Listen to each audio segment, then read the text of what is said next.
સજા સરગાર તારા તેજનો ને પાર માતું તારતી માના ડગલા પડે ને ધ્રુજે ધરતી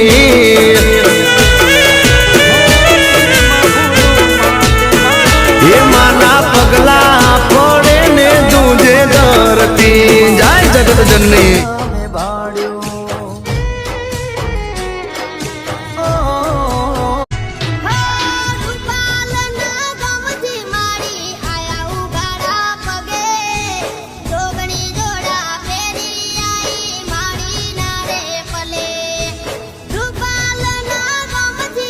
ડબુડી માતની જય। અત્યાર સુધી તમે કદાચ કોઈ પણ સાનિધ્યમાં ગયા હોય, કોઈ પણ સત્સંગમાં ગયા હોય, પણ એક રૂપાલ જોગણીમાંનું સાનિધ્ય અને એક રૂપાલ જોગણીમાં